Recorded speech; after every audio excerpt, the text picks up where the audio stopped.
They say revenge is a dish best served cold, but nobody told me it would arrive in the form of a $250,000 sports car that was legally mine all along.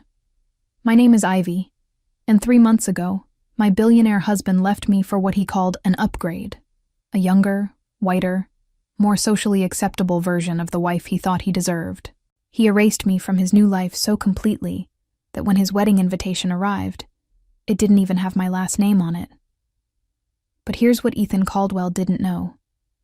Some paperwork mistakes come back to haunt you, and sometimes the woman you discarded knows exactly how to make an entrance. When I pulled up to his wedding in that pearl-white Lamborghini, every head turned, every conversation stopped, and the man who thought he'd upgraded? Well, let's just say his perfect day got a lot more complicated. If you're watching this, hit subscribe and tell me where you're watching from, because this story of quiet revenge and unexpected strength is just getting started. And trust me, you won't want to miss what happens next. The house felt different when silence replaced love. Not empty, just quiet, in a way that made every footstep echo like a question mark. I sat at the kitchen island where Ethan and I used to share coffee and morning plans, but now only my mug left rings on the granite counter. 3 months had passed since the divorce papers were signed.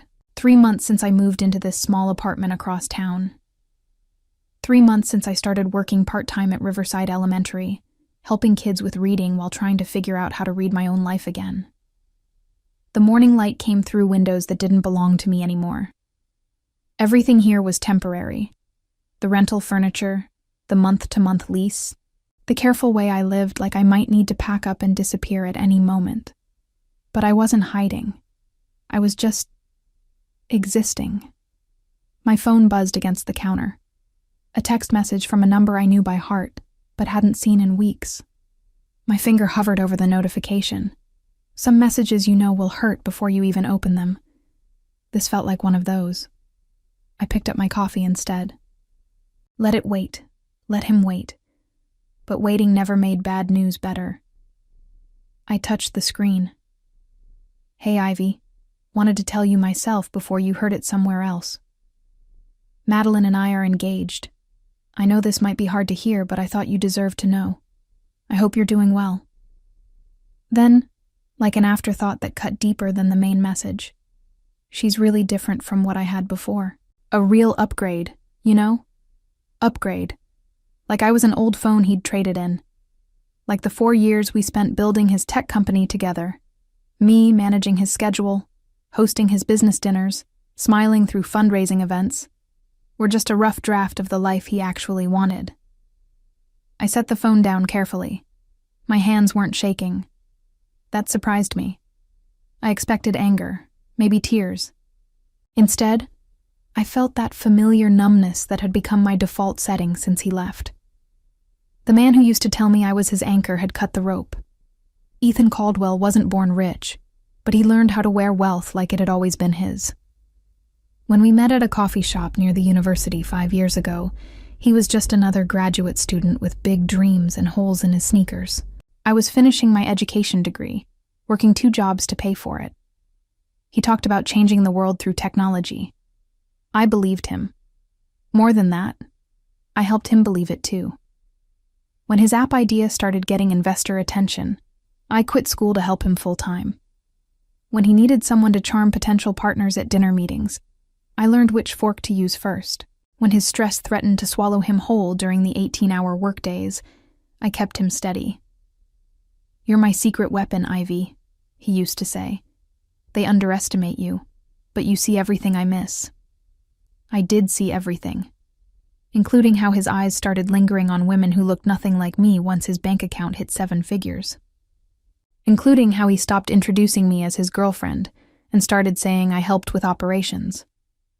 Including how his mother, Eleanor, smiled tighter each time my name came up in conversation. But I didn't see the breakup coming. Not the way it happened. No fighting. No dramatic confrontation. Just a quiet conversation where he explained that we wanted different things, and he thought we should take some time apart to grow. Clean, polite, devastating. The divorce was just as quiet. He gave me enough money to disappear comfortably, Not enough to be truly independent, but enough to avoid making a scene. I signed the papers because fighting would have meant staying connected to him, and I was too tired to fight for someone who had already let me go. Now he was engaged to Madeline Pierce. I'd seen her picture in business magazines next to articles about philanthropy and social impact. Blonde hair that never frizzed in humidity. Blue eyes that had never looked uncertain. A trust fund that traced back to railroad money. An upgrade. I stared at my reflection in the dark phone screen. Same brown skin. Same natural hair that took patience to style. Same face that had smiled at Ethan across restaurant tables where the appetizers cost more than my weekly grocery budget. The woman he'd loved when he was broke. The woman he'd discarded when he got rich enough to aim higher. The afternoon shift at Riverside Elementary usually cleared my head. But today, the hallways felt longer than usual. Kids had a way of seeing straight through adult pretending, so I tried not to pretend. "Miss Ivy, you look sad today," said Marcus, one of my regular reading students. He was 7 years old with gap teeth and a habit of noticing everything. "Just thinking about grown-up stuff," I told him, settling into the reading corner where we worked together every Tuesday and Thursday. "My mom says grown-ups make everything harder than it needs to be." I smiled for real this time. "Your mom sounds pretty smart." We read together for 40 minutes. Marcus was working through a book about a kid who felt invisible until he found his voice. The irony wasn't lost on me. When I helped him sound out the word courage, he looked up at me with serious eyes. "Miss Ivy, do you think some people are just born brave?" "No, baby. I think people get brave by doing scary things even when they don't feel ready." "Like what?" "Like standing up for yourself when someone treats you badly. Like walking away from people who don't see how special you are." He nodded like this made perfect sense, then went back to reading. Kids accepted truth easier than adults. They didn't waste time pretending things were different than they were. After work, I drove through the part of town where Ethan and I used to live. Not because I missed it, but because the route to my apartment took me past the gates of Willow Creek Estates. The security guard still waved when he saw my car. Old habits. The house, our house, his house now, sat behind iron gates and perfectly trimmed hedges. 5 bedrooms we never filled. A kitchen designed for entertaining crowds. A life that had felt too big for me even when I was living in it. I wondered if Madeline fit better in those spaces. If she looked natural hosting dinner parties and charity galas. If Eleanor Caldwell smiled genuinely when she talked about wedding plans. Back in my apartment, I microwaved leftover pasta and checked my mail. Bills, advertisements, and one cream-colored envelope with elegant script addressing that made my breath catch. Ms. Ivy Carter was written in flowing calligraphy. No +1. No mention of my married name, which I'd kept even after the divorce because changing it back felt like admitting defeat. Inside, thick cardstock announced that Ethan Michael Caldwell and Madeline Rose Pierce would be united in marriage on Saturday, June 15th at Rosewood Manor. Black tie suggested. I sat at my kitchen table, turning the invitation over in my hands. Either this was the most expensive mistake in wedding planning history, or someone wanted me to know I hadn't been completely erased. The return address belonged to Eleanor Caldwell. Ethan's mother had never liked me, but she'd been polite about it. The kind of polite that felt like being studied under a microscope. She'd smile and ask about my little job at the school. She'd compliment my dress while her eyes cataloged everything that didn't belong in her son's new world.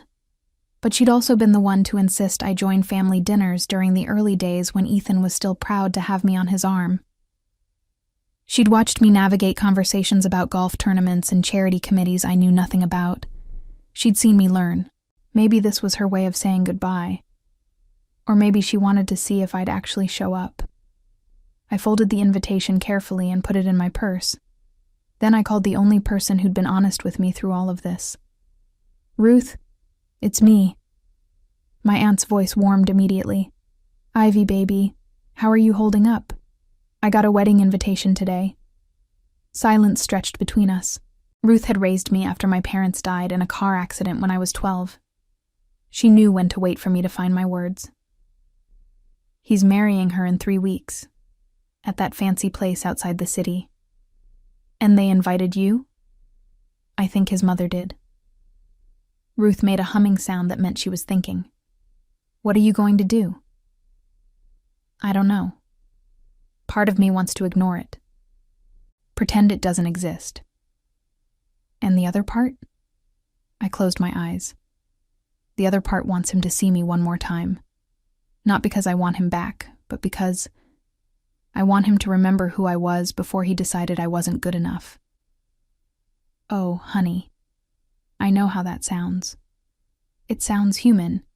It sounds like you're still healing from someone who made you question your worth. We talked for another hour about everything and nothing. Ruth had a way of listening that didn't require solutions, just presence. When I hung up, I felt steadier, but no clearer about what to do. The next morning brought another call that changed everything. Ivy Carter? The voice was professional but familiar. Yes? This is Julian Moore from Premier Auto. We handled some vehicle transactions for you and your ex-husband a few years back.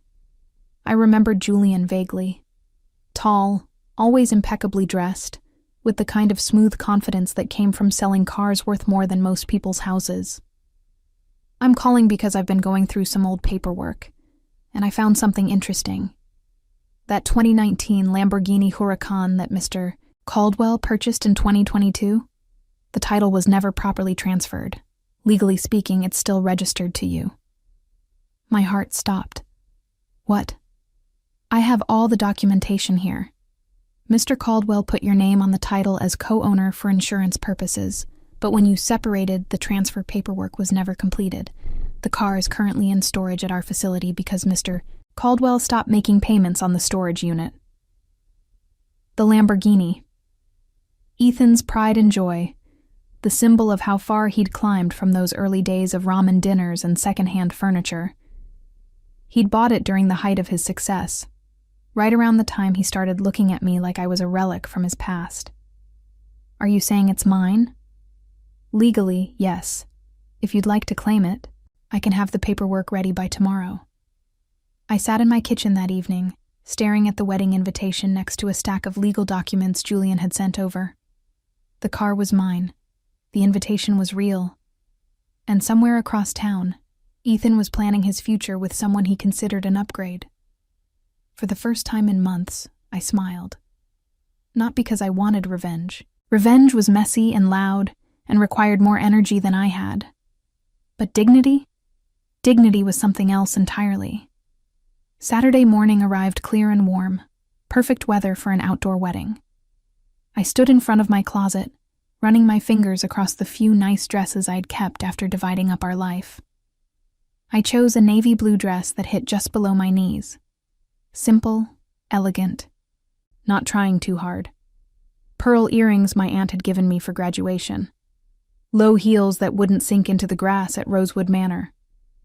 I looked like myself. Not like someone playing dress-up in a world that had never quite fit. The drive to the storage facility took 20 minutes.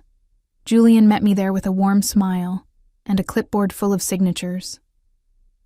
"She's been waiting for you," he said, leading me to a climate-controlled unit in the back. When he rolled up the metal door, my breath caught. The Lamborghini sat under a car cover like a sleeping tiger. Pearl white with black leather interior. Ethan's dream car, the one he'd bought to celebrate his first $1 million deal. Julian helped me remove the cover, and suddenly I was looking at perfection on wheels. The car gleamed despite months in storage. Every curve was exactly as I remembered. He never transferred it because he couldn't bear to give up legal connection to it, Julian explained. But legally, it's yours, has been all along. I signed the papers with steady hands. When Julian handed me the keys, they felt heavier than they should have. "You sure about this?" he asked gently. I looked at him, then at the car, then at my reflection in the passenger window. For the first time in months, I looked sure of something. "Yeah, I'm sure." The engine started with a purr that turned into a roar, raw power under my fingertips. I adjusted the mirrors, tested the steering, reminded myself how to handle something this powerful. Then I drove to Rosewood Manor to attend my ex-husband's wedding. The valet parking attendants at Rosewood Manor were used to expensive cars, but they still stopped what they were doing when I pulled up the circular drive. The Lamborghini's engine cut through the gentle buzz of wedding conversation like a statement nobody expected. I handed the keys to a young man whose eyes kept darting between me and the car like he was trying to solve a puzzle. Behind him, other attendants whispered. Guests turned their heads. The ripple of attention spread across the manicured lawn where cocktail hour was already in full swing. I stepped out slowly, letting my navy dress settle around my legs. The June air was warm against my skin, carrying the scent of roses and expensive perfume. Everything about Rosewood Manor screamed old money, white columns, sprawling gardens, the kind of place where people like Eleanor Caldwell felt at home. That's when I saw him. Ethan stood near the garden entrance in a perfectly tailored black tuxedo, holding a crystal glass and laughing at something a business associate was saying. He looked exactly like the man I'd married, but polished in a way that erased any trace of the graduate student who used to eat pizza at 2 a.m. while coding. His laugh died when he saw me. Our eyes met across 30 feet of perfectly trimmed grass. His face went through a series of expressions: surprise, confusion, something that might have been panic. He said something to the man beside him and started walking toward me. I didn't move, didn't smile, didn't wave. Just stood there holding my small purse and letting him come to me. Ivy. His voice carried that careful tone he used in business meetings when he needed to stay in control. I didn't expect to see you here. Your mother invited me. He glanced around, noticing the attention we were drawing. Several guests had stopped their conversations to watch us. She didn't mention that. Maybe because she knew you'd uninvite me. Ethan shifted his weight, uncomfortable in a way I hadn't seen since the early days of his success. Look, I appreciate you coming, but it's complicated. Maybe we could talk sometime next week instead. I'm not here to cause problems, Ethan. I'm here because I was invited to a wedding. He stared at me for a long moment, and I could see him trying to figure out my angle. In his world, people always had angles. How did you get here? I drove. In what? Your Honda's been making that noise for... He stopped. His eyes widened. That's not... Please tell me you didn't... The Lamborghini was legally mine. Julian called last week to let me know. The color drained from his face. Ivy, that's not... We need to talk about this. That car is mine. Was always mine, apparently. Funny how paperwork works, isn't it? Other guests were definitely watching now. I could see Eleanor Caldwell moving through the crowd toward us, her silver hair perfectly styled and her expression unreadable. Behind Ethan, a young woman in a flowing white dress was making her way over with the determined smile of a bride who'd spotted a problem. Madeline Pierce was even more beautiful in person than in magazine photos. She moved with the confidence of someone who'd never questioned whether she belonged somewhere. Her engagement ring caught the afternoon sunlight like a small star. Darling, aren't you going to introduce me to your friend? Her voice had that finishing school polish that came from generations of money and careful breeding. Ethan's jaw tightened. Madeline, this is Ivy, my ex-wife. Madeline's smile never wavered, but something sharp flashed in her blue eyes. Oh, how wonderful that you could make it. Ethan told me so much about you. I doubted that was true, but I smiled back. Congratulations. You both look very happy. We are. She slipped her arm through Ethan's possessively. Aren't we, honey? Eleanor Caldwell reached us just as the awkward silence was becoming unbearable. Ivy, dear, I'm so glad you could join us. Eleanor's voice was warm in a way that surprised me. She looked elegant in champagne silk, every inch the society matron she'd been born to be. You look lovely. Thank you for inviting me, Mrs. Caldwell. Please, call me Eleanor. We're practically family after all. She glanced meaningfully at Ethan, whose discomfort was becoming more obvious by the minute. Madeline's grip on Ethan's arm tightened. Mother Caldwell, I hate to interrupt, but the photographer wants some pictures before the ceremony. Of course, dear. Eleanor turned back to me. Ivy, I hope you'll stay for the reception. There's someone I'd like you to meet. Before anyone could respond, Eleanor was guiding the couple away toward the photographer. Ethan looked back once, his expression conflicted. I stood alone on the lawn, watching them pose for pictures that would hang in their future home. The ceremony was held in the manor's rose garden, white chairs arranged in perfect rows facing an archway dripping with flowers. I found a seat in the back, close enough to see but far enough to avoid more awkward encounters. The guests were everything I'd expected: investment bankers, tech executives, philanthropists whose names appeared on hospital wings. The women wore designer dresses and tasteful jewelry. The men discussed market trends and golf handicaps. I recognized several faces from business dinners Ethan and I had attended back when I was still part of his world. None of them recognized me. The processional music began, and the wedding party took their places. Ethan stood at the altar looking handsome and successful, every inch the tech mogul who'd built an empire from a coffee shop idea. His best man was his business partner, Marcus Webb, who'd never particularly liked me, but had always been polite. When Madeline appeared at the back of the aisle, a collective sigh went up from the assembled guests. She was stunning in layers of silk and lace, carrying white roses and looking like she'd stepped out of a bridal magazine. This was what a proper society wedding looked like. This was what Eleanor Caldwell had always wanted for her son. I watched Ethan's face as Madeline walked toward him. He smiled, but it looked practiced, professional, almost, like he was closing a business deal rather than marrying the woman he loved. The officiant began the ceremony with traditional words about love and commitment and the sacred bond of marriage. I'd heard these same words 4 years ago at our own wedding, a small ceremony at the courthouse downtown, because we couldn't afford anything fancy and didn't want to wait. Ethan had been so nervous that day, he'd forgotten his vows and had to improvise. He'd looked at me like I was the most amazing thing that had ever happened to him and promised to love me through ramen dinners and champagne toasts, through broke days and maybe someday rich ones. The someday rich part had arrived. I just hadn't been invited to stay for it.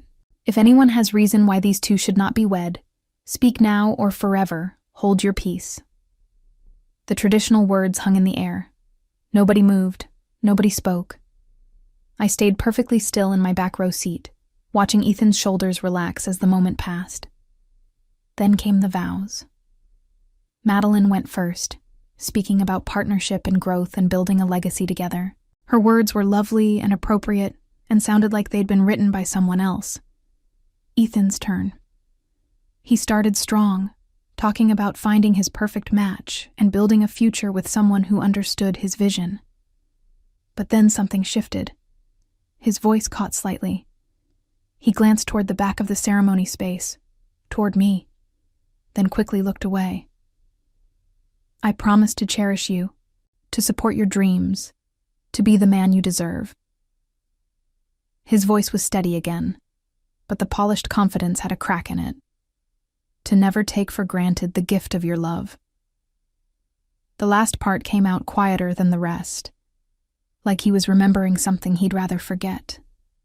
They exchanged rings with hands that didn't quite shake, but weren't entirely steady either. The officiant pronounced them husband and wife. Ethan kissed his new bride while their guests applauded.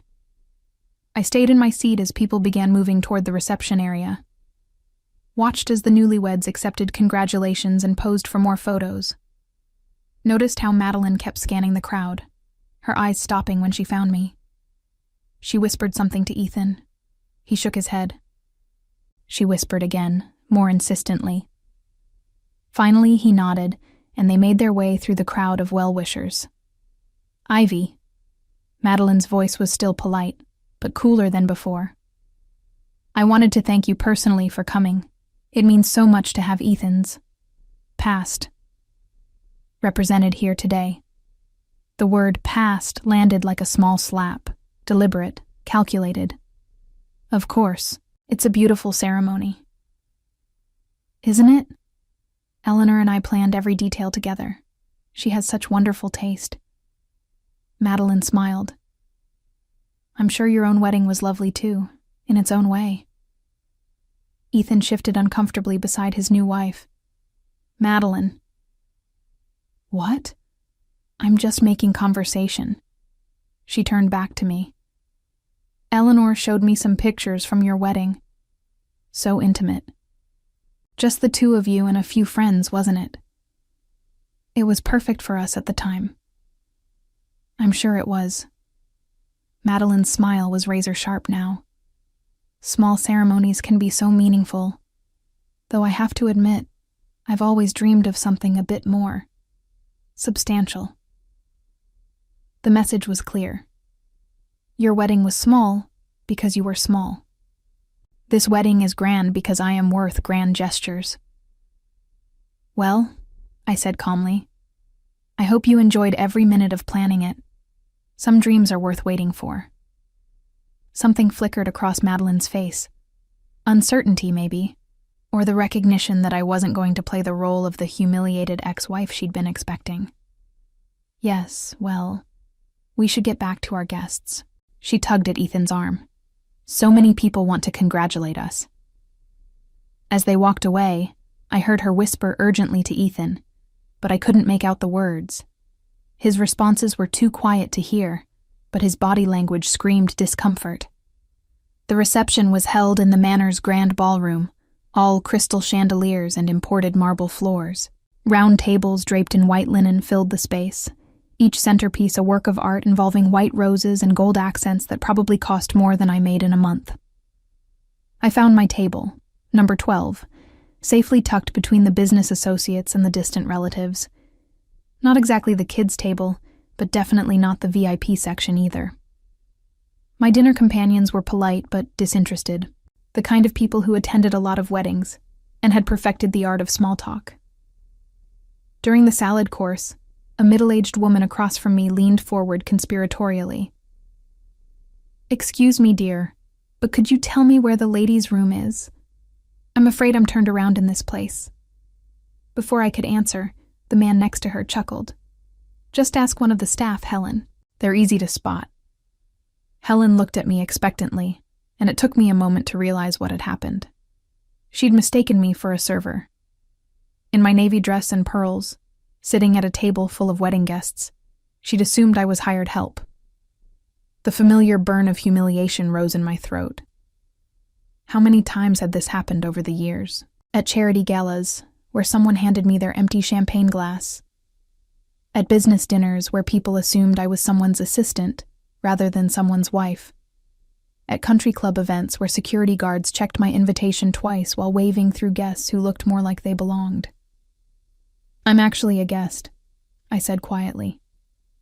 But the restrooms are just past the bar on your left. Helen's face flushed red. Oh my goodness, I'm so sorry. You're so young and... She trailed off, making it worse. It's fine. I lied. But it wasn't fine. And across the ballroom, standing near the head table, Ethan had seen the whole thing. Our eyes met again, and this time his expression was different. Not embarrassed for himself, but ashamed. Like he was seeing something clearly for the first time and didn't like what he saw. He said something to Madeline, then started walking toward my table. She grabbed his arm, shaking her head. They had a brief, intense conversation that ended with him pulling free and continuing in my direction. Ivy. His voice was tight with controlled emotion. Could I speak with you privately for a moment? I looked around the table, where everyone was now watching our interaction with open curiosity. I don't think your wife would appreciate that. Please, just for a minute. I followed him onto a quiet terrace overlooking the Manor's gardens. The reception continued inside, laughter and conversation mixing with a string quartet that played just loudly enough to cover our words. That woman was out of line, Ethan said immediately. What happened in there happens all the time. You know that. He was quiet for a moment, staring out at the garden where we'd taken wedding photos just an hour ago. It didn't used to bother me, because it didn't happen to you. No. He turned to face me. Because I told myself it didn't matter, that people would see how amazing you were once they got to know you. But they didn't need to get to know me, did they? You decided I wasn't worth the trouble. Ethan flinched like I'd hit him. That's not... It's more complicated than that. Is it? Because from where I'm standing, it looks pretty simple. I was good enough when you had nothing, when you needed someone to believe in you and support you, and make you feel like you could conquer the world. But when you actually did conquer it, you decided you needed someone who looked better on your arm. You don't understand the pressure. I lived the pressure, Ethan.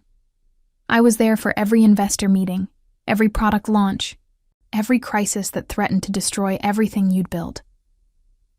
I was there when your mother made it clear I'd never be good enough for her son. I was there when your business partner started suggesting you needed a different kind of wife for the image you were building. His face had gone pale. They never said that. They didn't have to. But you heard it anyway, didn't you? And eventually, you started to agree.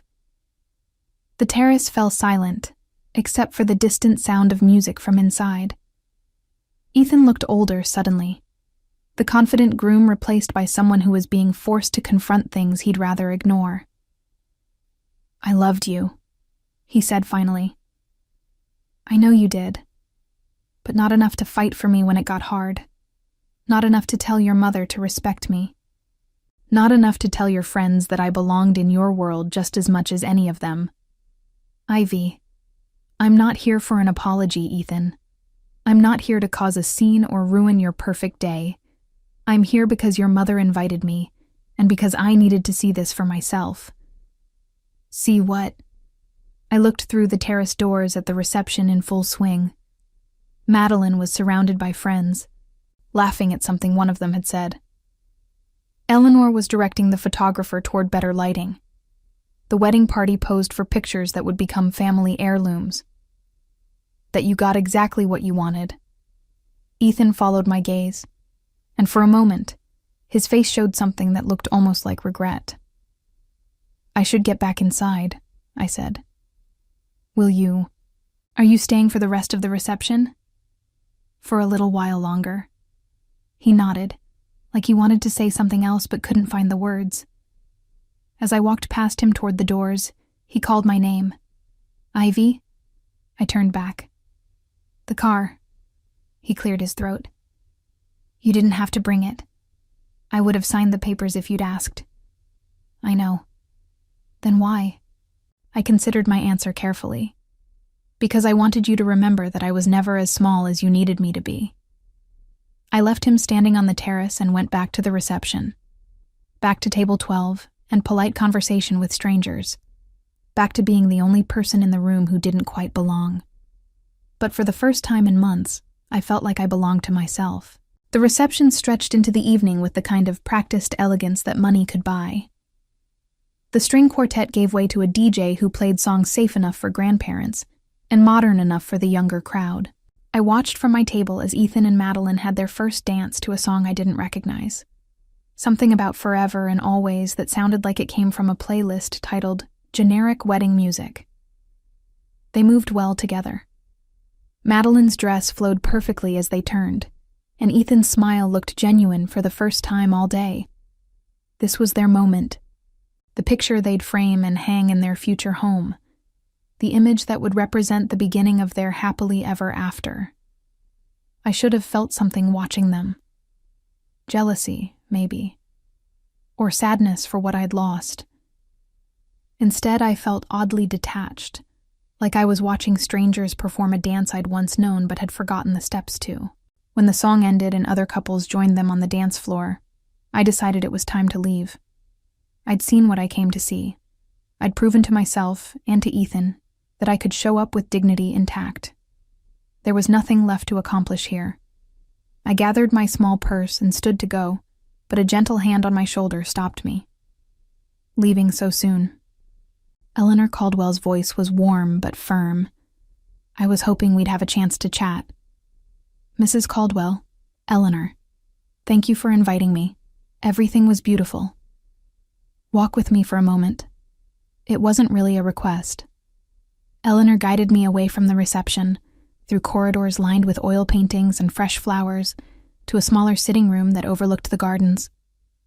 The noise from the party faded to a distant hum. Sit, dear, please.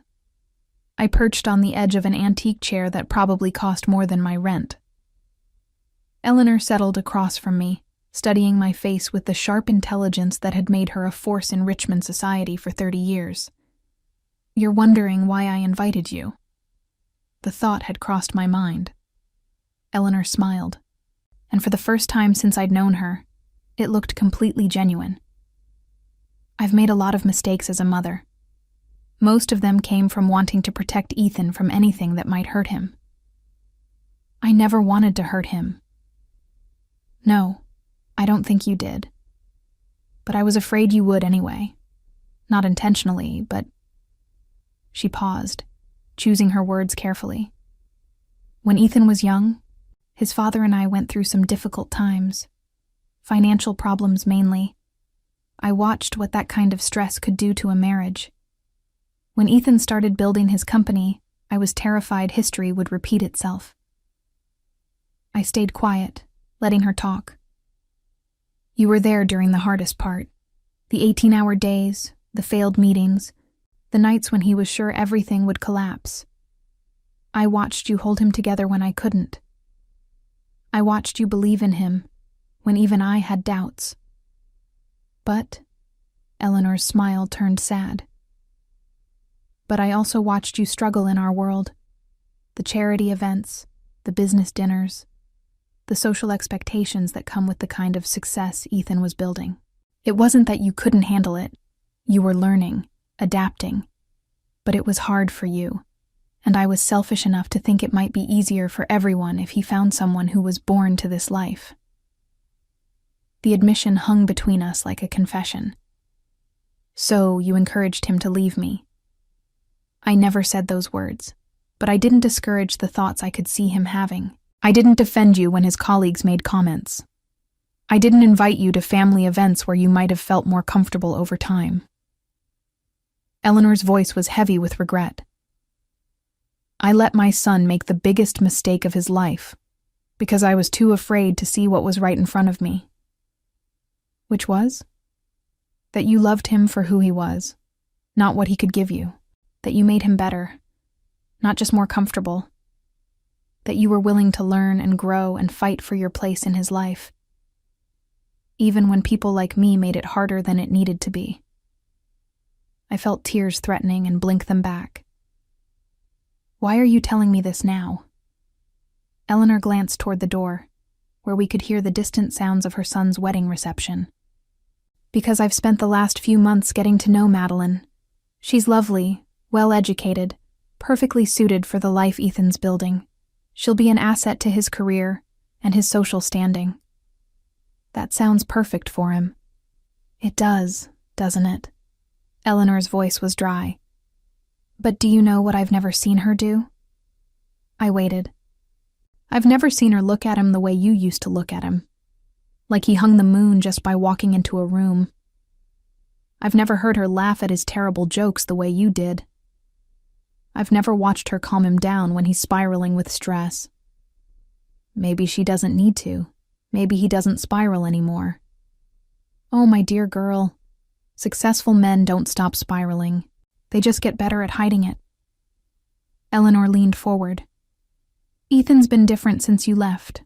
More controlled, more polished, but also more distant. Like he's playing a role instead of living a life. I thought about the man I'd seen today. The practiced smiles, the careful movements, the way he'd looked almost relieved when the ceremony was over. Eleanor, why did you really invite me here? She was quiet for a long moment, her hands folded in her lap like she was praying. Because I wanted to apologize. Because I wanted you to know that I see now what I was too blind to see then. And because... She hesitated. Because I wanted to give you both a chance to say goodbye properly. We said goodbye months ago when we signed the divorce papers. No, dear, you said goodbye to your marriage. But you never said goodbye to each other. Not really. Before I could respond, Eleanor stood and smoothed her dress. I should get back to the reception. People will notice if the mother of the groom disappears too long. She paused at the door. Ivy? That car you drove here tonight? What about it? Ethan never drove it after you left. He said it didn't feel right without you in the passenger seat. Her smile was sad and knowing. Take care of yourself, dear. You deserve to be cherished by someone who sees your worth from the very beginning. Eleanor left me alone in the sitting room with my thoughts and the distant sound of wedding music. Through the windows, I could see couples dancing on the terrace under strings of lights that turned the evening magical. I thought about what she'd said, about Ethan being different, more distant, about Madeline looking at him like a good investment rather than the love of her life, about second chances and proper goodbyes and the weight of regrets that came too late to matter. But mostly, I thought about driving home to my small apartment and my quiet life, and the job where nobody expected me to be anything other than exactly who I was. When I finally made my way back through the corridors toward the reception, I nearly collided with Madeline in the hallway. She'd changed from her reception dress into something shorter and more modern, perfect for dancing. Her hair was still perfectly styled, but there was a tightness around her eyes that hadn't been there during the ceremony. Oh, Ivy, I was just... She looked flustered, which was the first time I'd seen her composure slip all day. Are you leaving? Yes, it was a beautiful wedding. Thank you for including me. Madeline glanced around the empty hallway, then stepped closer. Her voice dropped to a whisper that carried an edge of desperation. Can I ask you something? Woman to woman? I nodded. Did he ever talk about me? Before, I mean? When you were still married? The question surprised me.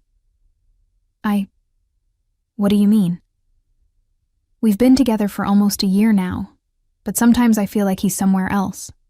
Like he's thinking about something, or someone, that he doesn't want to share with me. Her perfect composure cracked slightly. I keep wondering if I'm competing with a ghost. The vulnerability in her voice was so unexpected that I felt sorry for her. Here was a woman who seemingly had everything: beauty, money, social position, a husband who looked perfect on paper, and she was asking me, his ex-wife, if she was enough. Ethan doesn't share his feelings easily, I said carefully. He never did. When he's processing something, he goes quiet. But with you, he was different? I thought about how to answer that honestly without being cruel. With me, he was younger, less successful, but also less guarded. We grew up together in a lot of ways. And now he's grown past that. Past what you had together. There was a question hidden in the statement. She wanted reassurance that I was truly in the past, that whatever hold I might have had on her husband was broken. Madeline, I'm not your competition. I haven't been for a long time. Then why? She stopped herself, but I could see the question she didn't want to ask. Why what? Why does he still have pictures of you two together in his office? Why does he go quiet when your name comes up? Why did he look like he'd seen a ghost when you walked up that driveway tonight? I didn't have answers for her. Or rather, I had answers she didn't want to hear. Maybe you should ask him those questions. I have. He says it's complicated, that there's history there that's hard to explain. Madeline's voice was getting smaller. But I'm his wife now. Shouldn't I be more important than history? The music from the reception seemed louder suddenly, a reminder that her guests were waiting for her to return to her own wedding celebration. You are his wife, I said gently. You're the one he chose to build his future with. That has to mean something. Madeline straightened, pulling her perfect composure back into place like armor. You're right. Of course you're right. She managed a smile. I should get back to our guests. Madeline? I called as she started to walk away. She turned back. For what it's worth, I think you're going to be good for him. You understand his world in ways I never could. You'll give him the kind of life he's always wanted. Thank you. Her voice was quiet. That means more than you know. I watched her walk back toward the reception, her spine straight and her chin up, every inch the society bride she was born to be. But I couldn't shake the image of the uncertainty I'd seen in her eyes, the fear that she was building a life with a man who was still partially living in the past. The valet brought my car around without any of the earlier fanfare. The Lamborghini's engine started with a purr that felt like power and possibility.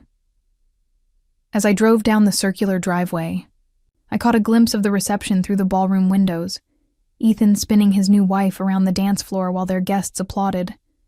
It looked like happiness. Maybe it even was happiness, or would become happiness with time.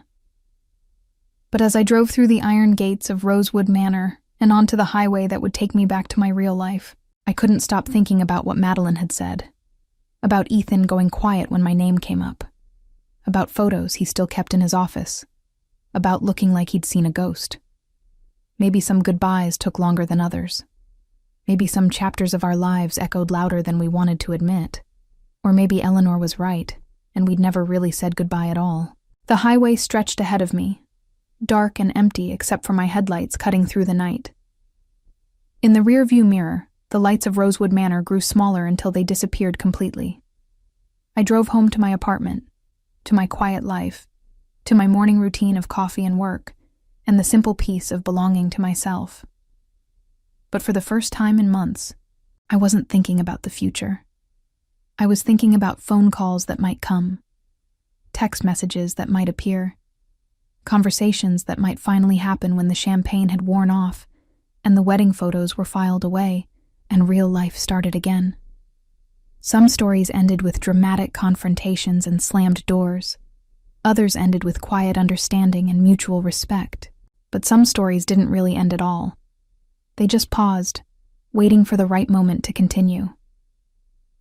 3 weeks passed before Ethan called. 3 weeks of normal life. Morning coffee, afternoon shifts at the school, evening dinners that I cooked for one. 3 weeks of not checking my phone every few minutes. 3 weeks of almost forgetting that I'd driven a $250,000 car to my ex-husband's wedding. Almost. The call came on a Tuesday evening while I was grading reading assessments for my students. Marcus had finally moved up a level in his comprehension, and I was writing encouraging notes on his progress report when my phone buzzed. Ethan's name appeared on the screen like a question I wasn't sure I wanted to answer. I let it ring 4 times before picking up. Hello, Ethan. Ivy. His voice was careful, the way it got when he was navigating difficult conversations. How are you? I'm fine. How was the honeymoon? It was. Good. We went to Italy, Tuscany mostly. Madeline loved the wine country. Small talk, safe territory. Neither of us mentioned that we'd talked about going to Tuscany together back when our biggest expense was splitting a pizza. I'm glad you had a good time. Silence stretched between us. I could hear him breathing, could imagine him running his hand through his hair the way he always did when he was working up courage to say something difficult. Ivy, I was wondering, could we meet somewhere? To talk.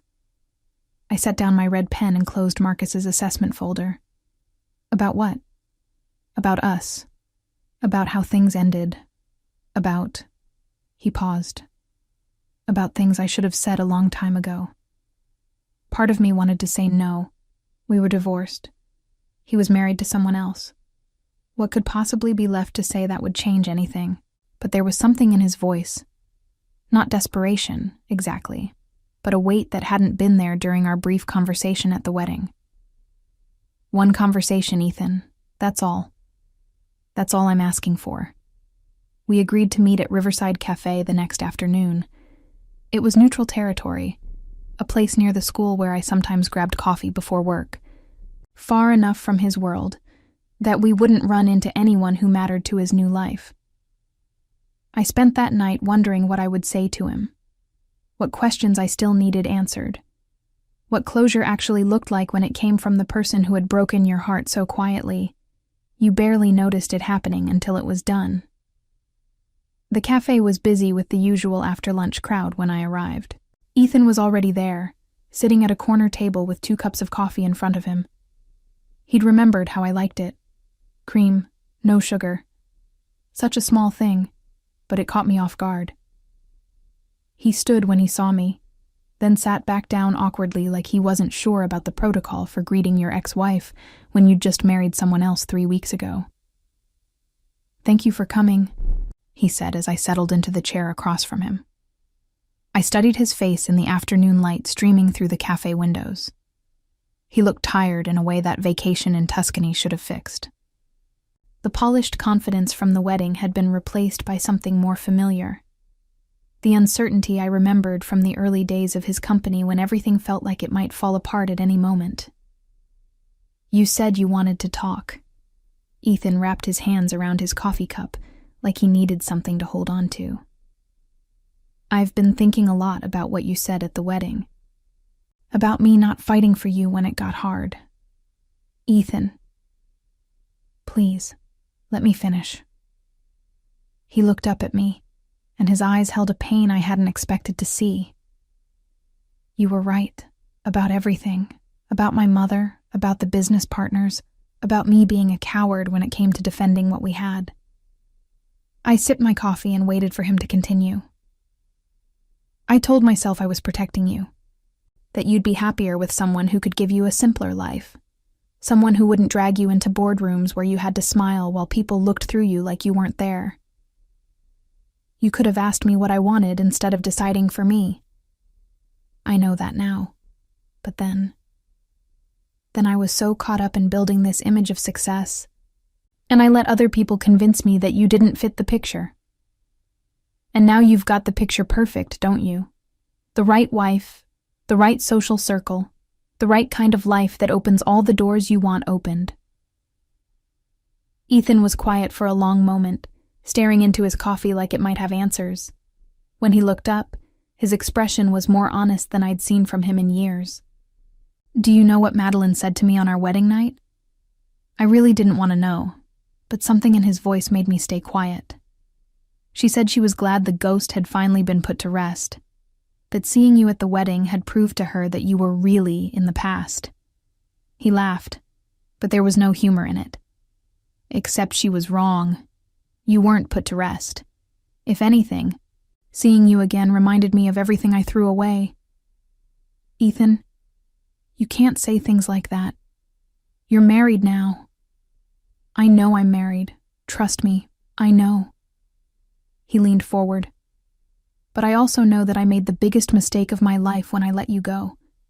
And I know that no matter how perfect Madeline looks on paper, she's not you." The words hung between us like a confession that came too late to matter. Around us, the cafe buzzed with normal life. Students studying, business people having meetings, couples sharing dessert. None of them were sitting across from their ex-husband listening to him destroy his 3-week-old marriage. "Why are you telling me this?" "Because I owe you the truth. Because you deserved to hear it before, and I was too much of a coward to say it then." "And what do you want me to do with this truth, Ethan? What's the point of telling me now?" He was quiet again, and I could see him struggling with words he'd probably rehearsed, but couldn't quite bring himself to say. "I don't know," he admitted finally. "I just know that I can't pretend anymore that leaving you was the right choice. I can't pretend that what I have with Madeline is what I had with you. I can't pretend that I don't think about you every day." I felt something inside my chest. Not quite hope, but not indifference either. "Ethan, you made your choice. Multiple times, actually. You chose to listen to other people instead of fighting for us. You chose to end our marriage. You chose to marry Madeline, Those were all your decisions. I know. And now you want to take them back because you're realizing the grass isn't greener? No. His voice was firm. I don't want to take anything back because I can't. What I did to you, what I put you through, I can't undo any of that. But I can finally be honest about what it cost me. I finished my coffee and set the cup down carefully. Outside the window, I could see parents picking up their children from the elementary school where I worked. Normal life continuing like it always did, regardless of the complicated conversations happening in corner cafes. What do you want from me, Ethan? Forgiveness, maybe. I don't know if I deserve it, but I already forgave you. He looked surprised. You did? Months ago. Staying angry at you was like carrying around a weight I didn't need. Forgiving you wasn't about you deserving it. It was about me deserving peace. Then what? What happens now? I stood up, gathering my purse and the jacket I'd draped over my chair. Now you go home to your wife. You figure out how to build a real marriage with her instead of comparing it to what you had with me. You stop living in the past and start appreciating what you have in the present. And you? I keep building my life, the one I started building after you left. Ethan stood too, his face a mixture of regret and something that might have been relief. Are you happy, Ivy?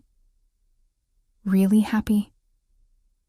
I thought about my small apartment with the morning light streaming through windows that belonged to me, about the kids at school who lit up when they saw me coming down the hall, about the quiet evenings when I cooked dinner for one and didn't have to worry about anyone's expectations but my own, about the Lamborghini sitting in my parking space, a reminder that I was stronger and more resourceful than anyone, including myself, had given me credit for. I'm getting there, I said honestly. Every day I'm getting a little closer to happy. We walked outside together, standing awkwardly by my car while other people lived their normal lives around us. Thank you, Ethan said, for listening, for being kind when I probably don't deserve it. Everyone deserves kindness, Ethan, even people who make mistakes. Even people who make terrible, selfish mistakes that hurt the person they love most. Especially them. He smiled then. The first genuine smile I'd seen from him since before our marriage started falling apart. You always were better than me. I wasn't better. I was just different. And different isn't wrong, no matter what anyone else says. We hugged briefly, carefully, like friends who hadn't seen each other in a while. When he stepped back, his eyes were bright with unshed tears. Take care of yourself, Ivy. You too. I got in my car and drove away, leaving him standing in the parking lot of a cafe where we'd finally said the words we should have said months ago. In my rearview mirror, I watched him get smaller until he was just another person on a sidewalk, no longer the center of my story. The drive home was peaceful. I thought about Marcus and his reading progress, about the dinner I was planning to cook, about the book I'd been reading before bed, a romance novel where the heroine learned to love herself before she could love anyone else. I thought about Ethan too, but in a different way than before. Not with anger or regret, but with something closer to compassion. He would have to live with his choices now, just like I was learning to live with mine. When I pulled into my apartment complex, Mrs. Chen from next door was watering her garden. She waved when she saw me, and I waved back. Small moments of connection that had nothing to do with wealth or status or fitting into worlds where I didn't belong. That evening, I did something I hadn't done in months. I called Ruth. Ivy, honey, how are you doing?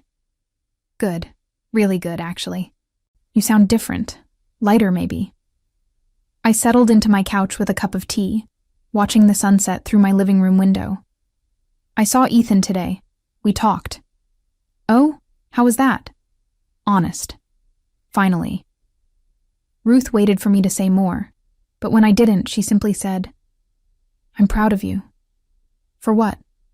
For being strong enough to listen, for being wise enough to walk away, for being brave enough to build a life that doesn't depend on anyone else's approval. After we hung up, I sat in the growing darkness of my apartment and thought about what Ruth had said. About strength and wisdom and bravery. About lives that didn't require other people's approval to be valid. 6 months ago, I'd defined myself by what I'd lost. Now I was starting to define myself by what I'd found, not in another person, but in the quiet moments when I remembered who I was without anyone else's expectations weighing me down.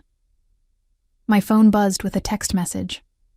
For a second, my heart jumped, thinking it might be Ethan with more words he'd forgotten to say. But it was Julian Moore from Premier Auto. Hey Ivy, hope you don't mind me reaching out. I have a client interested in vintage Lamborghinis if you ever decide to sell. No pressure. Just wanted you to know the option is there.